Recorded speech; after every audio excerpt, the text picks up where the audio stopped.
మలుపు టీవీ సమర్పణ ఆంధ్రప్రదేశ్ ప్రభుత్వం భూములు, ఇళ్ల స్థలాలు, ఇళ్లకు సంబంధించి లోతుగా దృష్టి పెడుతోంది. ఆగస్టు 1 నుంచి ప్రజలకు కొత్త పట్టాదారు పాస్ పుస్తకాలు ఇవ్వాలని నిర్ణయించింది. సర్వే పూర్తయిన భూ యజమానులకు కొత్త పట్టాదారు పాసు పుస్తకాన్ని ఆగస్టు నాటికి ఇవ్వండి అని సీఎం చంద్రబాబు రెవెన్యూ అధికారులను ఆదేశించారు.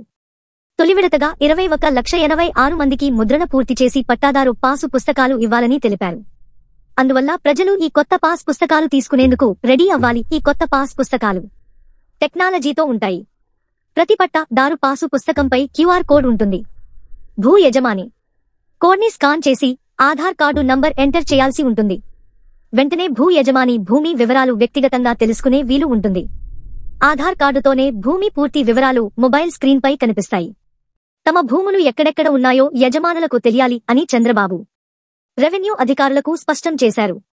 ఈ పాస్ పుస్తకాలను ప్రజలు పొందడం ద్వారా వారి భూములకు మరింత సెక్యూరిటీ ఉంటుంది. కబ్జాలకు బ్రేక్ పడుతుంది. అక్టోబర్ నాటికి ఫ్రీ హోల్డ్ అంశానికి పూర్తి పరిష్కారం చూపాలని, అవసరమైన అన్ని చర్యలు తీసుకోవాలని అధికారులకు సీఎం ఆదేశాలు జారీ చేశారు.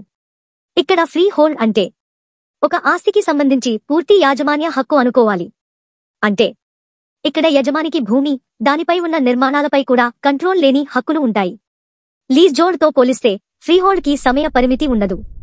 యజమాని ఆస్తిని శాశ్వతంగా సొంతం చేసుకోవచ్చు, దాన్ని అమ్ముకోవచ్చు, సవరించవచ్చు. సీఎం ఆదేశాల ప్రకారం అక్టోబర్ నాటికి ఫ్రీహోల్డ్ సమస్యలన్నీ పరిష్కారం కావాల్సి ఉంది. అక్టోబర్ నాటికి ప్రతి ఒక్కరికీ శాశ్వత కుల ధృవీకరణ పత్రాలు అందించాలని అధికారులను ఆదేశించారు. కూటమి ప్రభుత్వం ఏర్పడిన తరువాత 43,89,000 మందికి కుల ధృవీకరణ పత్రాలు ఇచ్చినట్లు తెలిపారు. మిగతా వారికి ఇచ్చేయాలని ఆదేశించారు. అలాగే ఎస్సీలకు శ్మశాన వాటికల స్థలాల కేటాయింపు ప్రక్రియను పూర్తి చేయాలని ఆర్డరేశారు. 363 హెబిటేషను శ్మశాన వాటికలకు స్థలాలు ఇవ్వాలన్నారు. దీనికి భూసేకరణ కోసం 137 కోట్లు అవసరమన్న సీఎం వచ్చే 3 ఏళ్లలో ఈ కార్యక్రమం పూర్తి చేయాలని తెలిపారు. గత ప్రభుత్వంలో సర్వే రాళ్లపై జగన్ బొమ్మలు వేశారు.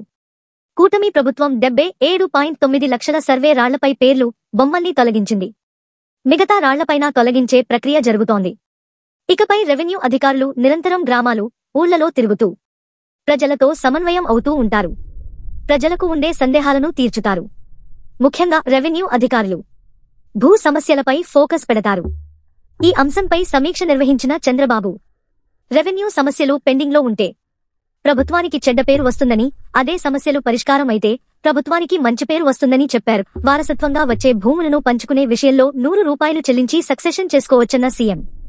ఆ భూమి విలువ 10 లక్షల విలువైన ల్యాండ్ అయితే 100 రూపాయలు, అంతకంటే ఎక్కువ విలువైన ల్యాండ్ అయితే 1000 చెల్లించి సక్సెషన్ చేసుకోవచ్చని తెలిపారు. ఈ ప్రక్రియ పూర్తి చేయడానికి గ్రామ వార్డు సిబ్బందికి అవసరమైన అధికారాలు ఇవ్వాలని రెవెన్యూ అధికారులను చంద్రబాబు ఆదేశించారు. 2027 డిసెంబర్ నాటికి రాష్ట్రంలోని ప్రతి గ్రామంలో భూముల రీసర్వే 100% పూర్తి అవ్వాలని సీఎం ఆదేశించారు. రీసర్వే పూర్తి అయ్యే వరకు గ్రామ వార్డు సచివాలయాల్లో సర్వేయర్లను యథావిధిగా కొనసాగించాలన్నారు. ఆగస్టు నాటికి కొత్త రెవెన్యూ మాన్యువల్ రెడీ అవ్వాలని సీఎం చంద్రబాబు ఆదేశించారు. ప్రభుత్వం తెచ్చిన కొత్త జీవోలు, పాలసీలకు అనుసరించి ఈ మాన్యువల్ ఉండాలన్నారు. రెవెన్యూ సమస్యలు లేని చోట రెగ్యులరైజేషన్ ప్రక్రియను పూర్తి చేయాలన్న సీఎం. డిసెంబర్ నాటికి ఈ పని పూర్తవ్వాలన్నారు. డ్రైనేజీ సమస్య చాలా పెద్దగా ఉందన్న చంద్రబాబు. దాన్ని తీర్చేందుకు ఎంత డబ్బు కావాలన్నా ఇస్తానన్నారు. భూగర్భ డ్రైనేజీ నిర్మాణాలు ఏర్పాటు చేయిస్తానన్నారు. ఈ నిర్ణయం అమలవ్వాల్సిన అవసరం చాలా ఉంది. ఏపీలో ఓపెన్ డ్రైనేజీ, మురుగునీటి నాలాల వల్ల దోమలు విపరీతంగా పెరుగుతున్నాయి. వీటి వల్ల ప్రజలు విష జ్వరాల బారిన పడుతున్నారు. అందుకే ప్రజలు డ్రైనేజీ సమస్యను పరిష్కరించాలని కోరుతున్నారు. ఈ వివరాలు మీ ఈ మలుపు టీవీలో వీక్షించారు.